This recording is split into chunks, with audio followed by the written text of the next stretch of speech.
So I'm just going to do a quick rundown of the materials that I use. Let's start off with the textured medium. This is a matte gel. I buy it in bulk because I think it works out more cheaper this way. This large tub would last maybe a year. As you can see, I'm well down, and it would have the consistency of yogurt. If that is not as thick as I need it, and I really need a texture that I can carve into and work with, you can use polyfiller. Polyfiller is a lot thicker. It's still soft enough to work with, and it's excellent for mixing with this material and the paints. But you must remember to close the lid very tight, as both dry very, very quickly. They are put on the canvas using these palette knives. This one here is probably the most used, as it's good for spreading on. It's a lot like the knives that you use for cake decorating. I have these also for just creating textures, maybe dabbing or using the point to scrape in. And then this little one is good for controlling into smaller areas. So they're my favourite knives, and I would mix them up on a piece of card.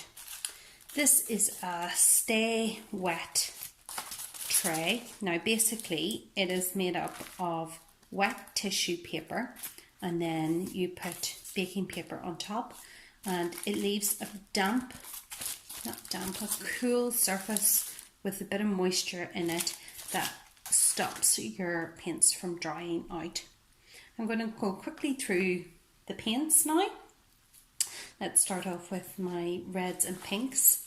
I have these 3 fluorescent colours, and I love to include them because they make some wonderful colours when mixed in with other shades of either paler colours or even different greens or blues. They make very, very interesting shades.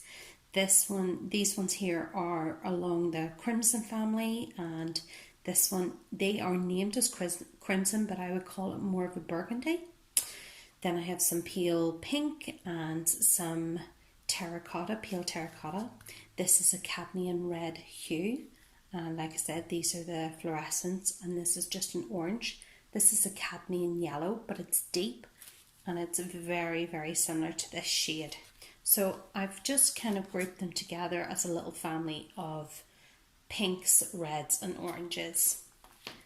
Next one, moving on from the cadmium yellow, the deep, I've got cadmium yellow here, which is a pure form, and then I have yellow ochre, and these are raw umber and raw sienna, and I have the burnt sienna and burnt umber along here. These are a lot warmer shades, and then down here I have Naples yellow and again the pale terracotta. These are fabulous browns and colours, and of course, as we know, to get a good range of browns, you mix in some of the other shades of maybe green and red, or you could add in some blues if it was for, like, you wanted a more richer, like a shadows, forest shadows or something like that. Taking up now with the yellows, I have fluorescent yellow, the cadmium yellow hue. This is a pale lemon yellow. This one here is a lemon yellow, sorry, that's a lemon yellow.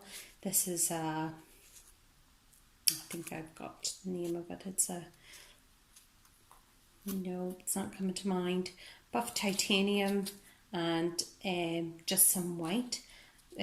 Gold paint is a very, very transparent, and it works really well as a glaze, and this one here is a pearlescent one, and it also works as a glaze. And you can see the binder has separated here in the titanium buff. That's because I haven't used the paint in a little while, and so the binder is starting to come away from it, but I simply just mix it up. Sorry, here we go. There's the two pale yellows, pale lemon and titaniate yellow here from Golden and Winsor and Newton.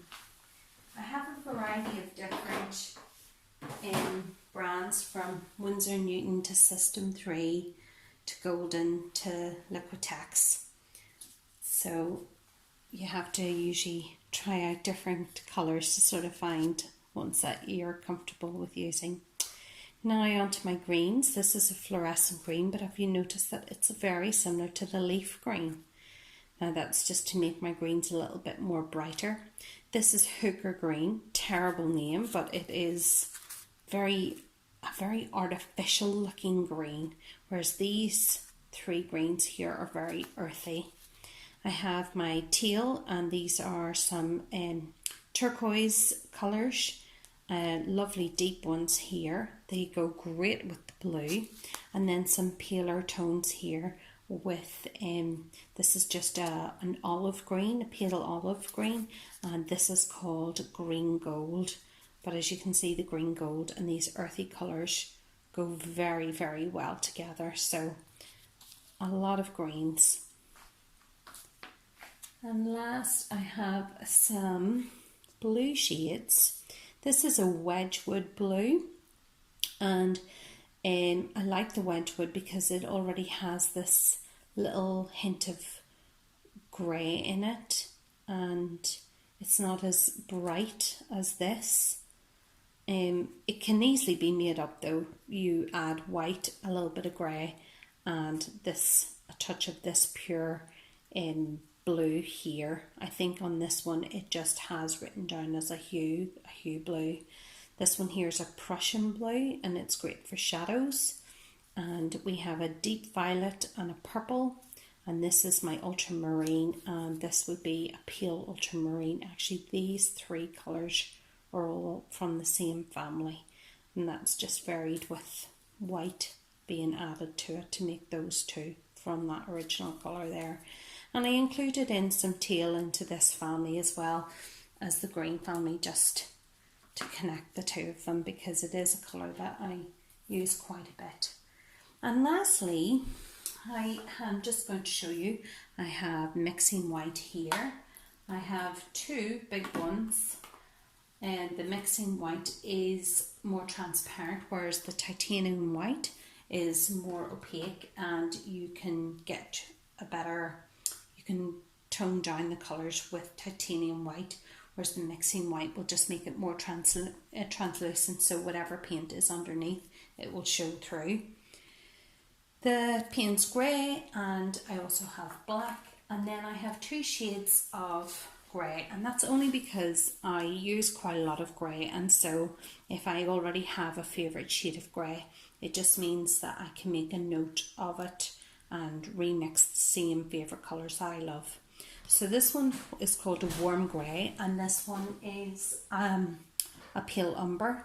The warm grey is more cooler, and the pale umber is more on the warmer side. So thank you for watching, and if you have any questions, just please leave them in the comment, or you can go to my Instagram page and message me there at Arlie Marks.